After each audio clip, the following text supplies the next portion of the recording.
Thank you. Thank you.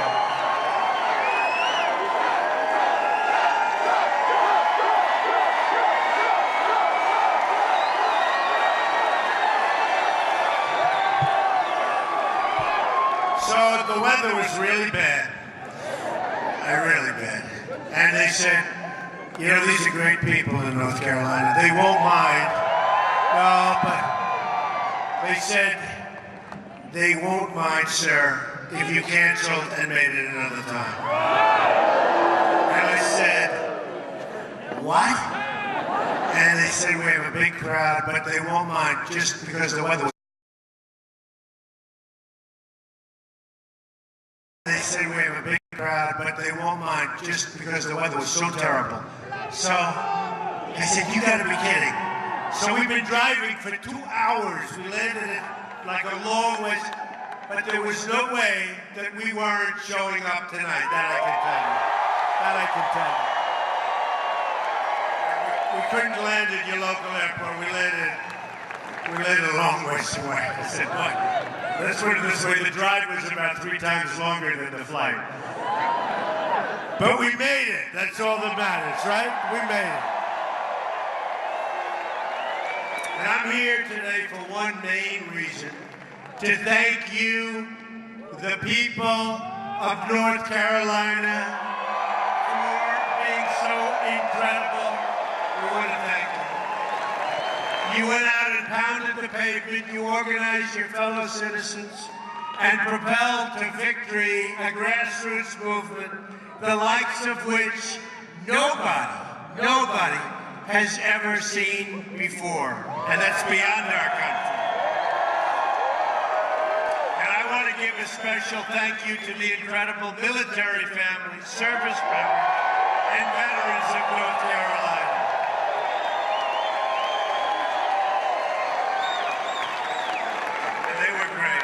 You saw what happened with the military. I got such numbers. Oh, those numbers are good.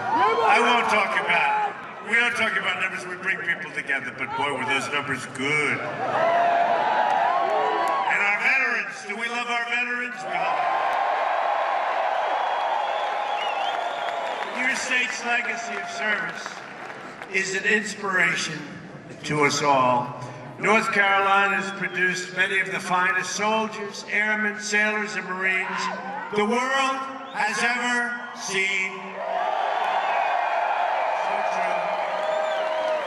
Our men and women in uniform represent the absolute best of us. We must follow their example, working in unison toward a shared goal across every social, racial, and economic line. They understand that to accomplish the mission, we must all be pulling in the same direction. We have to get together. They know that we must leave no man or woman behind. These patriots have shed their blood to defend our country in distant fields of battle across the earth.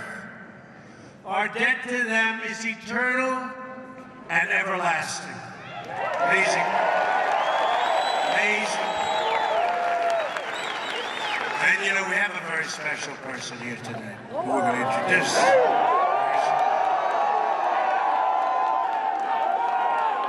Boy, it's been such a popular choice.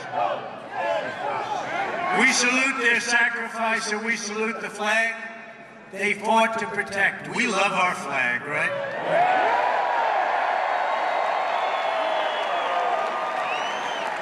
We love our flag. And we don't like it when we see people ripping up our flag and burning our flag. We don't like it. And we'll see what we're going to do about that, okay? Tomorrow is the 75th anniversary of Pearl Harbor. It's a milestone that marks the ultimate sacrifice of those who wear the great uniform. It's a reminder, too, of the valiant efforts of America's fighting men and women who have liberated millions from tyranny and oppression. Now today, our brave men and women are the first in line defense against radical Islamic terrorism, words that some people don't like to say, an ideology of death that slaughters innocent men, women, and children. We're going to protect our people. We're going to protect our country, believe me. In every generation, a new threat to freedom arises. And just as we defeated these threats, we faced generations in the past, and you understand that. So too will we defeat the forces of terrorism.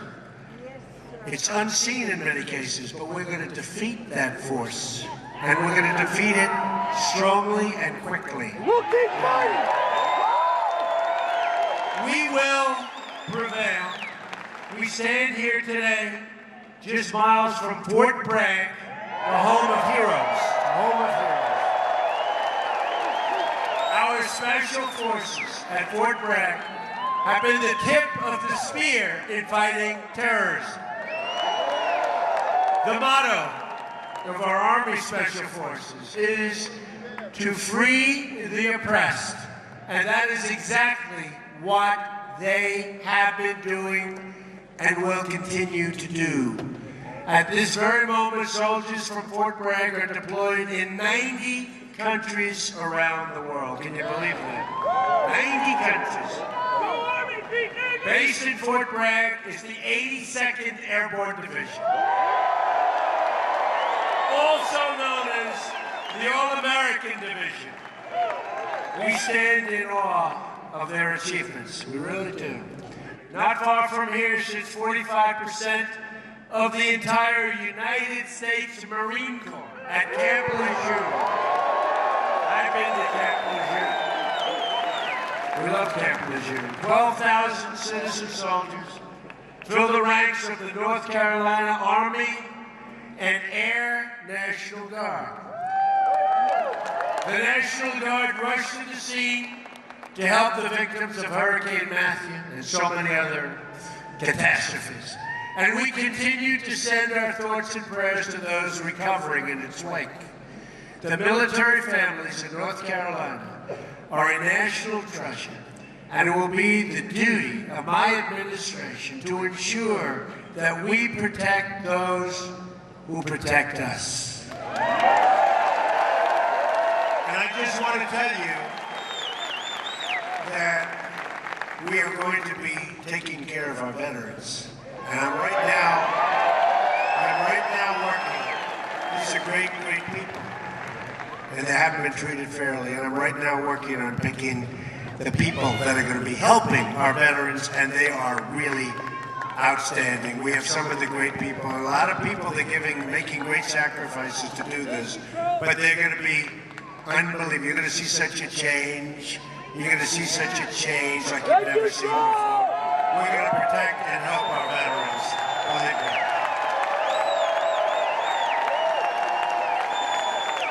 That brings me to the second reason that I'm here, to discuss our action plan to make America great again, beginning with the rebuilding of our military.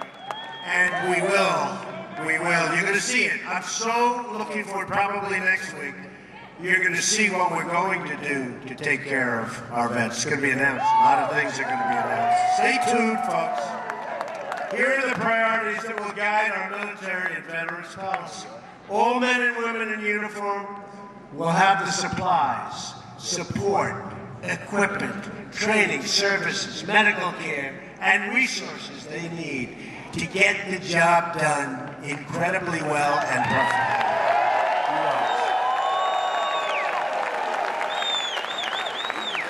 The best care in the world for our veterans, both at public and VA facilities, as well as the right to see a private doctor when the lines are long. I've been saying this for the last year and a half. You know, people are waiting in line for 7 days, 8 days, 9 days. Longer. He just said longer. Longer than that. And when that happens, you're going out to see a private doctor, a private hospital, a public hospital, somebody that can take care of you, and we're going to pick up the bill. And it's going to be, not only is it going to be great for you and life-saving in many cases, it's going to be less expensive. And I'm saying, why didn't they do this in the past? Why didn't somebody do that? There's not going to be any more waiting for our great people in line for weeks to see a doctor. And finally, a commitment to only engage the use of military forces when it's in the vital national security interests of the United States. We don't want to have a depleted military because we're all over the place fighting in areas that just we shouldn't be fighting in. We're going to have such a strong, powerful military. It's not going to be depleted any longer. I mentioned equipment previously, and I said equipment. We're going to have the finest equipment in the world. It's going to be new, it's going to be modern, it's going to be clean, it's going to be the best. That's what we're going to have. We're not going to be a depleted military anymore. From now on, it's going to be America first. America first.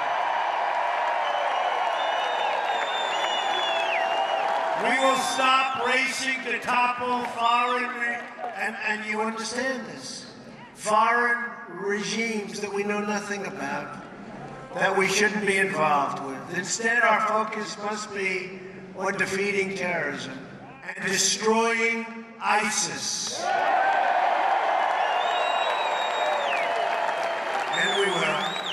Any nation that shares these goals will be our partner in this mission. We won't forget it. We want to strengthen old friendships and seek out new friendships. Rather than a rigid dogma, we're guided by the lessons of history and a desire to promote stability all over, and strength in our land. This destructive cycle of intervention and chaos must finally, folks, come to an end.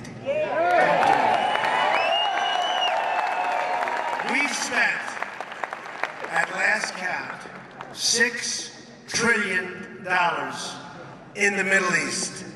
And our roads have potholes all over. Our highways are falling apart. Our bridges are falling. Our tunnels are no good. Our airports are horrible, like third world countries. We got to start spending on ourselves. But we've got to be so strong militarily, like we've never, ever been before. Remember that.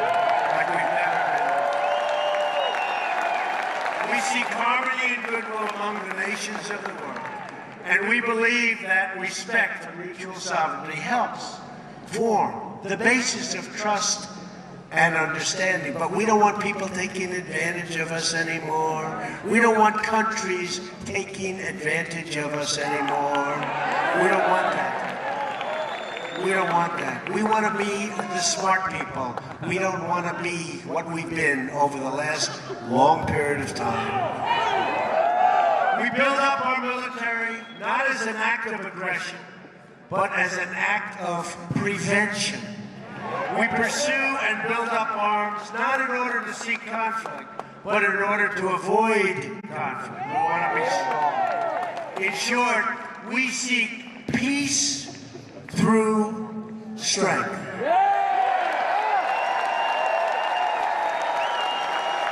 That is why in my first budget report to Congress, I am going to ask for the elimination of the defense sequester. It's enough. Depletion, I call it depletion. Gets worse and worse every year, not for our military. We will show the world that America is going to be strong again, stronger than ever before. We're going to be stronger militarily than ever before, and hopefully we don't have to use our military. But we're going to be stronger than ever before, and there's rarely been a time when we've needed this strength more than we have right now. But in order to succeed with our defense policy, we must find the right person to lead our Defense Department. Is that right?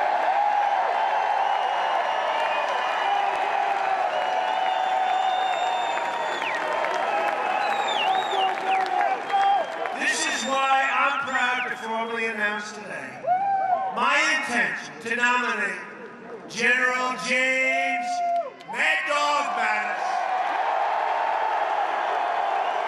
as the next Secretary of Defense for the United States of America. Jim is a Marine Corps four-star general, the former commander of U.S. Central Command and NATO's Supreme Allied Commander. For transformation, this is going to be so great for us. He led an assault battalion in Operation Desert Storm.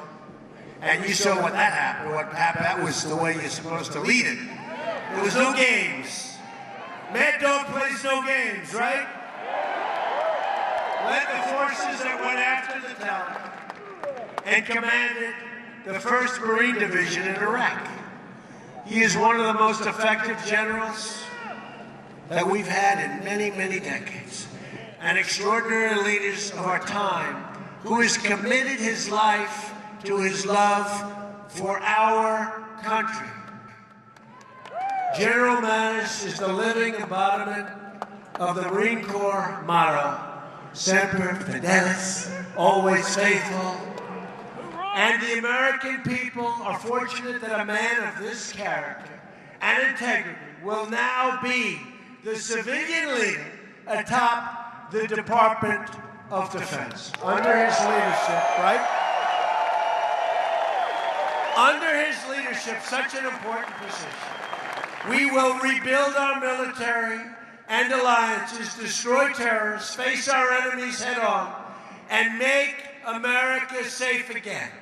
It is now my honor and privilege to welcome to the stage your next Secretary of Defense, General Mad Dog Mattis. Thank you.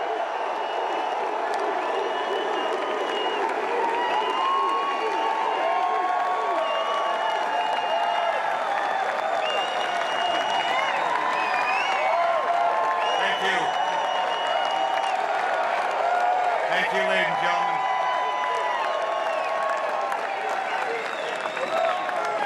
Thank you, President-elect, for the confidence that you have shown in me. Thank you for the opportunity. I'm grateful for the opportunity to return to our troops, their families, the civilians of the Department of Defense, because I know how committed they are and devoted they are to the defense of our country, the defense of our Constitution. And with our allies strengthened, with our country strengthened, I look forward to being the civilian leader so long as the Congress gives me the waiver and the Senate votes to consent. Thank you very much.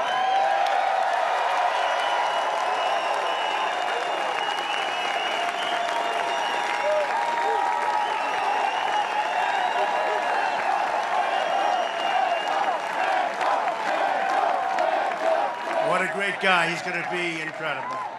He'll get that waiver, right? He's going to get that. Oh, if he didn't get that waiver, there'll be a lot of angry people. Such a popular choice. I believe we're in the process of putting together one of the all-time great cabinets that has ever been assembled in our nation's history. We have some great people going to be named over the next couple of days, too. But to accomplish our goals, we must reject the failed approaches of the past. We must move past the tired, conventional thinking of Washington, D.C. As Abraham Lincoln said, as our case is new, so must we think anew and act anew. My plan begins with bold structural reform to create millions of good-paying jobs and even great-paying jobs. You've been seeing what's been happening over the last couple of weeks. And we haven't gotten there yet.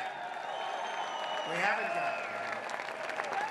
We were very proud of saving 1,100 jobs in Indiana with the help of Mike Pence, Vice President-elect. It was incredible. We're very proud of Mike Pence, by the way.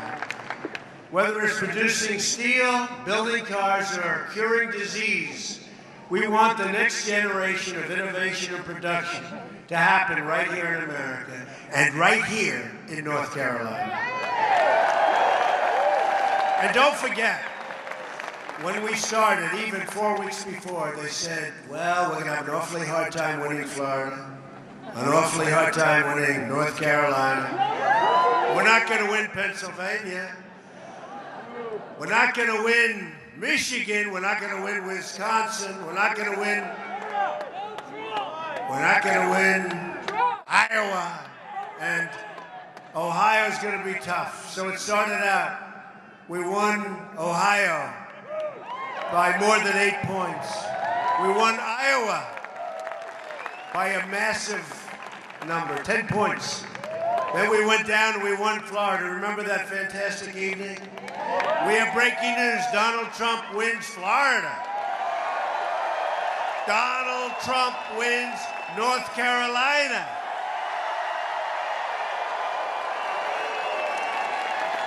We won so many states. We won 30 states, 32 states.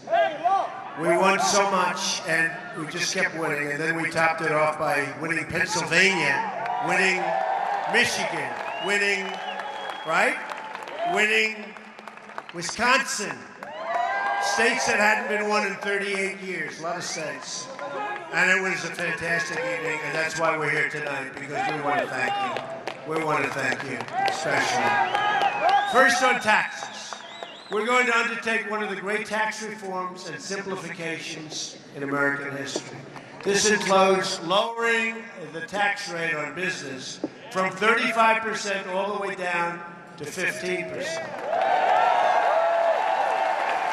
And massive tax cuts, by the way, for middle-class workers. Massive. The biggest. Biggest since Reagan, actually bigger than Reagan. On regulations, we're going to eliminate every single wasteful regulation that undermines the ability of our workers and our companies to compete. The regulation business is a disaster in our country. We're going to get rid of all of the unnecessary regulations. On energy, we will cancel the job-killing restrictions on the production of American energy and pursue American energy independence. And we'll be able to do it. Honoring the legacy of Theodore Roosevelt, believe it or not, one of our great environmentalists, we will also conserve and protect our beautiful natural resources for the next generation, including protecting lands and anglers and hunters and all of those who enjoy the outdoors, like my sons, Don and Eric. They enjoy the outdoors. They enjoy it. They love it. On infrastructure, I will ask Congress to pass legislation that produces $1 trillion of new investments in America's crumbling infrastructure, including major projects in our inner cities. We're going to take care of our inner cities. We're going to get the inner cities going again. Remember I used the expression, what the hell do you have to lose? I'm telling you, you're going to see. And I want to thank, we did so well, so much better with African American communities, with Hispanic communities than anybody ever anticipated. So much better. Better than has taken place in years back. So I want to thank the African American communities. I want to thank the Hispanic communities. And we're starting to work already. We're working already. And the appointment today of Ben Carson has been very popular, very well received. Dr. Ben Carson. Good guy. Great guy. We will have two simple rules when it comes to rebuilding this country. Buy American and hire American. All right? Buy American. On trade, our trade deficit, now nearly $800 billion a year. We have a deficit, think of it, of almost $800 billion a year. You always say, who's negotiating these deals? Is a chronic drag on the growth and a destroyer of jobs and wealth in our country. In the month of October alone, our nation racked up more than $40 billion in trade deficit. $40 billion, including more than a $30 billion trade deficit with China alone. All right? Think we're doing a good job in negotiating? I don't think so. How many business people do we have in this audience that could have done a slightly better job of negotiating, right? Yeah, you can. North Carolina has lost nearly half of its manufacturing jobs since NAFTA. America has lost 70,000 factories. Think of it, 70,000 factories since joining the World Trade Organization. Well, think of it. So China joins the World Trade Organization, and since that time, we've lost so much. 70,000 factories. We're living through the greatest jobs theft in the history of the world. There's never been a jobs theft like what's happened to this country. And we stopped some of it a little bit because we just started, but we haven't really started, because we don't really start until January 20th, but we're stopping. And one of the wealthiest men in the world, you saw it today, maybe, did anybody see it? Masa, right? Masa, great guy of Japan. He's pledged that he's going to put $50 billion into the United States because of our victory. He wasn't investing in our country. 50 billion. 50,000 jobs. 50,000 jobs he's going to be investing in. He's a great guy. A Trump administration will renegotiate our terrible trade deals, stand up to foreign cheating, and defeat every last American. And we will do this. We will defeat the enemy on jobs, and we will defend American jobs. We're going to defend American jobs. And we have to look at it almost as a war, because that's what's happened to us. That's what's happened to our workers. These are great people. And boy, did they come out to vote. Remember they said they don't exist? They existed. They existed. Believe me, in millions and millions of people poured out to the voting booths, and they voted big league. That's why we had these kind of victories. We had states where we would win by 30 points, 35 points, 40 points. Amazing. And if a company wants to fire their workers, leave our country, and then ship their products back into our country, there will be consequences. I'm sorry.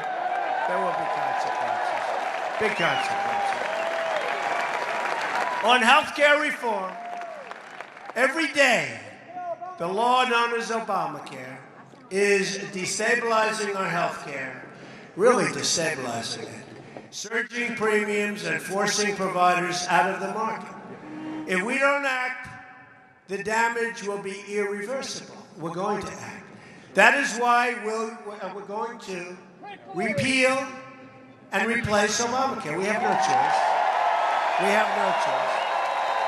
We have absolutely no choice. So we're going to repeal and replace Obamacare, and you're going to get health care at a much lower price, with a much lower deductible. It's so high now, you really can't, and for the most part, you can't use it. But we are going to have great health care at a much lower price. On child care, I'm asking Congress to pass legislation to make safe and affordable child care accessible to all, and people like that. That's something that Ivanka Trump, did anybody ever hear of Ivanka Trump, right? Ivanka Trump has been fighting for a long time, and I have, and I agree with her. On crime, the murder rate has experienced its largest increase in 45 years. We are going to support the incredible men and women of law enforcement, and we are going to bring this terrible crime wave to an end. Highest in 45 years, the murder rate. On immigration, we will be the administration that ended illegal immigration. We will construct a great border wall, dismantle the criminal cartels, liberate our communities from the epidemic of gang violence and drugs. We will get rid of the drugs that are pouring into our country. We will ask Congress to reform our visa and immigration programs to protect jobs and wages for American workers. And we will be appointing very shortly somebody to head up our program. And I will tell you, this person, like General Mattis, will do a phenomenal job, because we're going to stop people from coming into our country illegally, but we're going to have people come into our country And they're going to come in by the thousands and the hundreds of thousands, but they're going to come in, they are going to come in legally, right? But by the hundreds of thousands. We want people to come in, but they have to come in legally. To protect our country from terrorism and extremism, we will suspend immigration from regions where it cannot be safely processed. Right now, thousands and thousands and thousands of people are pouring into our country. We have no idea who they are, where they come from, do they love us? In a lot of cases, no, they don't love us. A Trump administration will always put the safety and security of the American people first. Okay, remember that. Safety of the American people. Ethics reform will be a crucial part of our 100-day plan as well. We're going to drain the swamp of corruption in Washington, D.C. I will impose a 5-year ban on executive branch officials becoming lobbyists and a lifetime ban on officials becoming lobbyists for a foreign government. We face many, many challenges, but this is truly an exciting time to be alive in our country and hopefully to be alive in many other locations, because we are representative to a large extent of what's happening in the world. The world is looking up to us, but they haven't been looking up to us much. And they are going to start looking up again. We're going to be good for the world, not just good for our country. The script to what we're doing is not yet written. Remember, this has been a great, great movement, the likes of which they've never seen before. The likes of which those folks back there that write the stories, no, I'll tell you. And they're saying it. They've never seen anything like this before. It's one of the great political phenomena of all time. And we're going to show them. We're going to do a great job. We're going to create a safe country. We're going to create a prosperous country. We're going to have jobs again, great jobs, not bad jobs, real jobs.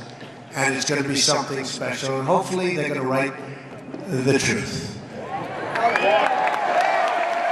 We do not know what the page tomorrow will read. But for the first time in a long time, what we do know is that the pages will be authored by each and every one in this room and in our country, by you. It will be authored by you. Together, we will raise incomes and create millions and millions of new jobs. It's going to happen. It's already happening. You see what happened today. We will reestablish the rule of law and defend the Constitution of the United States. And by the way, we will be appointing great, great Supreme Court justices. You see. We'll be starting very soon with one to replace Justice Scalia. Great man. We will protect the right of every American to live in safety and peace. We will restore and respect, and we will respect people's rights. We will respect constitutional rights. And for all America, we will respect our great American flag again. Believe me. We will heal our divisions and unify our country. When Americans are unified, there is nothing we cannot do. Nothing. No task is too great, no dream too large, no goal beyond our reach. My message tonight is for all Americans, from all parties, all beliefs, all walks of life. It's a message for everyone. No matter your age, your income, your background, I'm asking you to join us in this great, great adventurous world that we're living in. We're going to make it less adventurous. We're going to make it safer and better than it's ever been before. I'm asking you to dream big again as Americans. I'm asking you to believe in yourself, to believe in your country, and to believe in your future. We've got a great future. What I've seen more than anything else is how great the future of our country is going to be. And if we do that, then all together, we will make America strong again, stronger than ever before. We will make America rich again. A lot of people don't like the sound of that, but we need that to take care of our military, to take care of our veterans, to take care of all of the things that we have to. We're going to be a rich nation again. We're going to be a wealthy nation again. We're going to make America. We're going to make America, like it says in all of those caps, those millions and millions of caps that have been sold all over this country, and all of those signs. We are going to make America great again, greater than ever before. Thank you, North Carolina. Thank you. We love you. God bless you, everybody. We'll be back soon. Thank you, North Carolina. Thank you.